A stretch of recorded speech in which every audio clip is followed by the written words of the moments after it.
out there. Peabody in here. Anything wrong with the Wayback Machine? Fan belt, Sherman. I guess we won't be going back into history then, huh? Oh, on the contrary, my boy, we're all set to invade the city of Paris in the year 1874. Who are we going to meet? The eminent French author, Jules Verne. I belted the fan belt into place, and in a twinkling we were hurtled back through time and space. The streets of Paris in those days were filled with horse-drawn carriages. Most of them moved along in sprightly fashion, but one was obviously getting nowhere. Giddy up, Monsieur Horse. That poor man is having trouble, Mr. Peabody. That poor man, Sherman, is Jules Verne. If you do not make with the feet, I shall be forced to deposit you in the nearest glue factory. Trying to go somewhere, Monsieur Verne? You bet your boots, monsieur. I am off to prove a theory. Chateau theory, Mr. Verne? Man or little one. I am trying to prove that one can go around the world in 80 days. If it can be done, then I shall write a book about it. It's got to be done, Mr. Peabody. And it shall be done, Sherman, but not in a horse-drawn carriage. Under my direction, we walked to the nearest office of the French Foreign Legion. Bonjour, monsieur. You wish to enlist? Yes, but only if we can do duty in Switzerland. You are in luck, my friend.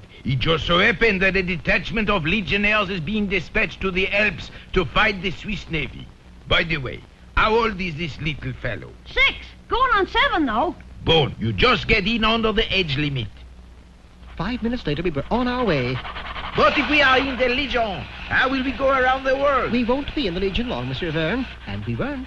For no sooner did we arrive in the Alps than the war was called off and we were dismissed from the service. Well, we got as far as Switzerland. Now what, Mr. Peabody? That flag over there, Sherman, recognize it? The Olympics. Correct.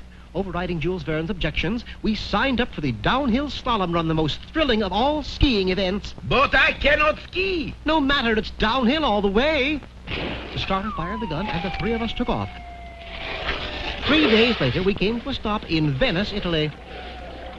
Can we get some pizza, Mr. Peabody? No time for that, Sherman. We have a schedule to adhere to. Our next stop, China. But how do we get there from here? Simple.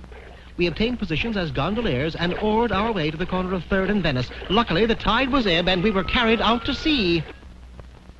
7 days we have been adrift without food or water. You think we have it bad? What about our passengers? Hey, what's the matter for you? I'm telling my wife I'll bring home my spaghetti. You'll have to cable her that you'll bring home chop suey and lychee nuts instead. Land ho! I must congratulate you, Mr. Peabody. You have got us all the way to China. But I'm afraid we are stuck here. Mr. Verne is right. How are we going to get across the Pacific? To anyone but a genius, the problem would have been insurmountable. When in Rome, do as the Romans do. When in Shanghai, get shanghaied. It was a beautiful crossing. Sherman worked as a cabin boy, Jules Verne wrote the captain's log for him, and I worked like a dog swabbing decks.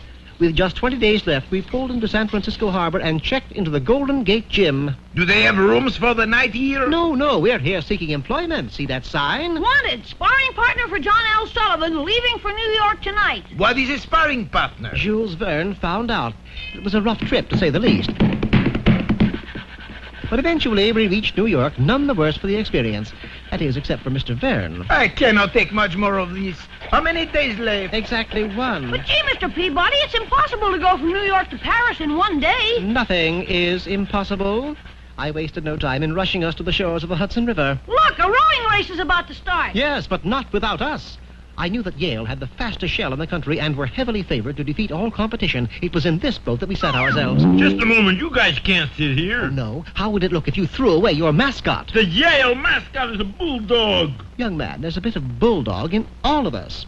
The race was over. We fairly flew down the Hudson. That's when I took over as coxswain. Stroke, stroke, stroke, stroke, stroke, stroke. 24 hours later, we rowed up the River Seine and walked ashore into the streets of Paris. We did it. We went around the world in 80 days. Bon, now I can go home and write the book. Jules Verne did write the book and earned the plaudits not only of France but of England as well. In fact, they put him on display in the Tower of London. Really? Really.